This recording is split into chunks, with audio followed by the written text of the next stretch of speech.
Well, let's try this. This is a special edition of Zombie Apocalypse Diaries. As you can see, I'm in the hospital.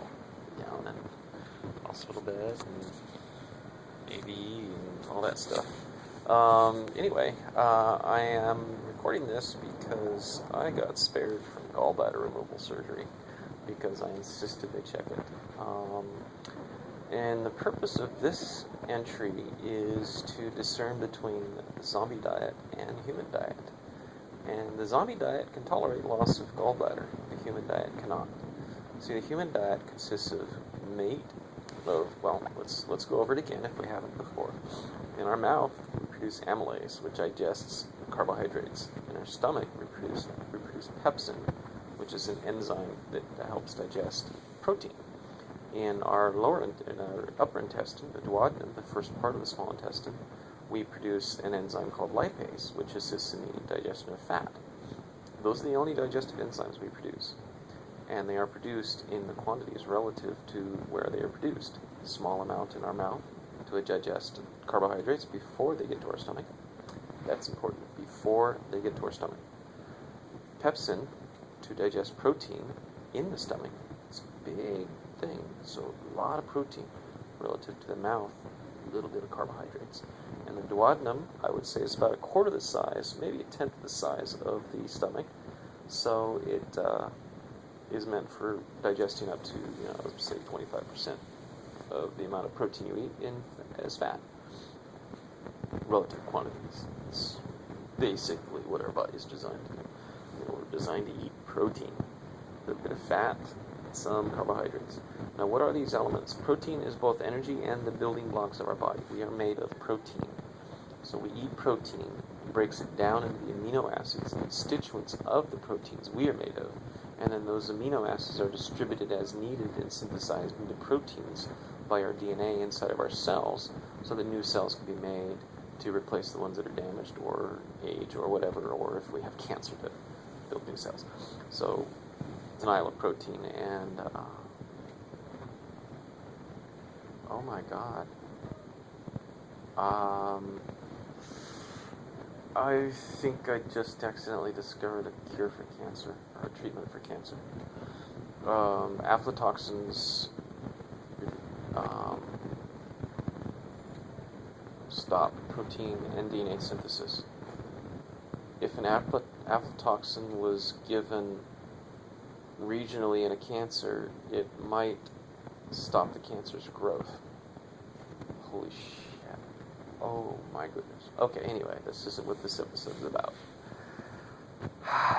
But you see how this works. And back to aflatoxins, I was exposed to black mold, the aflatoxins, which in my system, at my stage of the disease, where I'm affected by aflatoxins, it immediately starts inflammation of all of my organs. And it starts with the gallbladder and spreads from there regionally. So it goes to the spleen and the pancreas and the liver and then the intestines and then the colon, I guess, because that's where the bile cycle, the aflatoxins go. As they go from the liver out the gallbladder through the duodenum, the rest of the small intestine, then to the colon, and all of that swells. And in this case, I had just been exposed, and I started to have swelling. I was under tremendous stress from losing my house and access to all of my belongings through an otherwise well-meaning friend. Emphasis on otherwise well-meaning. Sorry, you know who you are. You know what you did. But anyway, so I came into the hospital complaining of abdominal pain, and I was actually primarily concerned about cancer because I'd felt lumps in my groin and on my bladder, and there's also a big cyst the size of my kidney on my left kidney. And so I was just very concerned, and it was a very convenient time since I had no way to do anything to progress my life. So I might as well just check myself into a hospital and find out what's wrong with me. And I had been wanting to actually since I came off my ship on the 25th, actually because of the intercostal or bruised rib or whatever it was over here from steering my ship. But that's subsided, and other things started building up. So bottom line is, I came in. They did some tests, did some imaging. I went through a CAT scan first, then it was an ultrasound. They found the cyst on my liver. They found my pancreas and gallbladder inflamed, and immediately panicked and scheduled me for gallbladder removal surgery, because an inflamed gallbladder is a diseased gallbladder, an infected gallbladder, and the American treatment for gallbladder inflammation, cholecitis, I think it's called, cholecitis or something like that, is removal. And in America, because we eat grains for energy instead of fat for energy, we don't really need a gallbladder, which the gallbladder's function is to hold bile and excrete it when needed. But with gallbladder removed, the bile just drips into the intestine and is just there at the rate the liver produces it, which in my case would be bad for two reasons. Number one, I eat fat for energy. I will eat a half a pound of fucking lard a day if I need to. It does not affect me.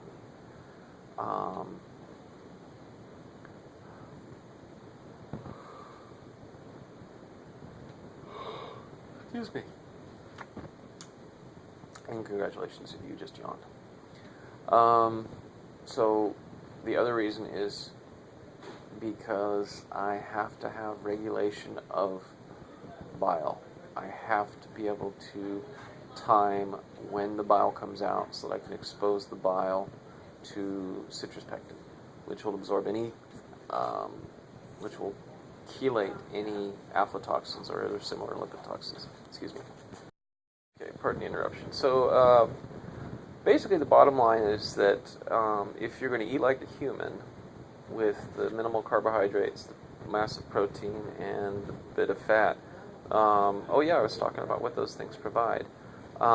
Protein, like I said, provides your building blocks and is also a source of energy. It's a long-term source of energy.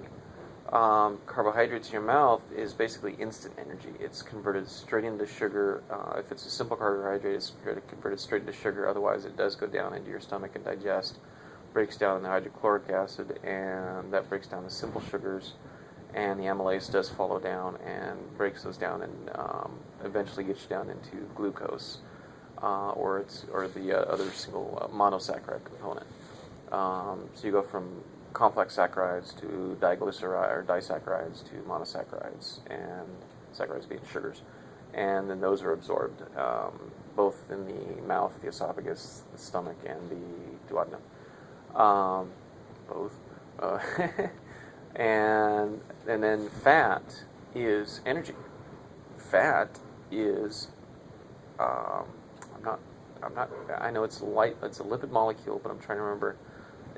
It does break down and becomes sugar eventually, but it takes a long time to do. So it's a source of energy that kind of banks in your body as your body needs it. Your liver actually takes over that control and processes that fat and absorbs. The lipase is absorbed and then sent right to your liver and processed, and it's either turned back into fat if your body doesn't need the energy, or it's stored temporarily in your liver and then released as energy, or it's released immediately as energy, as far as I understand anyway. So with a normal human diet consisting of minimal carbohydrates, if any, protein, and about 10 to 25% of meal fat, you're going to need your gallbladder, because your gallbladder is aiding you in energy mobilization, and it gives you proper what your body's accustomed to, what your body's has designed itself to over time, with evolution, to handle. So losing your gallbladder means you cannot eat normally. You have to eat fat all the time and in very small quantity. So you'd be taking oil pills all day, fish oil or lard pills or something. You'd have to take those all day to have energy, or resort to a non-human or zombie diet, which consists of grains, which contain phytic acid, which is very bad for you, which break down simple sugars, which is bad for you, They contain toxins. Almost all of them contain toxins, which are bad for you. They all contain.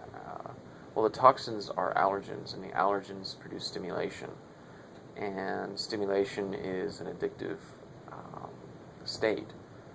So you are feeding the zombie, is what you're doing by eating grains. So losing your gallbladder means you are permanently going to have to be a zombie. Unless you want to take fat pills all day, or oil capsules, or whatever. So, there you have it. So, don't let them take your gallbladder, no matter what. If you have gallstones or an infection, don't do what they recommend. And I have a friend who's just going through medical school that insists that I'm wrong, and now I have evidence that he's the one in the wrong. He insisted that if my gallbladder's swollen, that it goes away. And actually, this was a test case. We were talking back and forth about diagnostics. I was trying to demonstrate my medical understanding, what I've learned so far. Oh, shut up. Fuck you, Google and Motorola, for doing that shit. Interrupting my video to tell me the battery's dying. I don't fucking care. Let the battery die. And now I lost track. So anyway, this guy was insisting that gallbladder must be removed if there's inflammation or any sign of it. And that's the standard procedure in America. Zombies, don't really think ahead. They just follow what they know, take things for granted.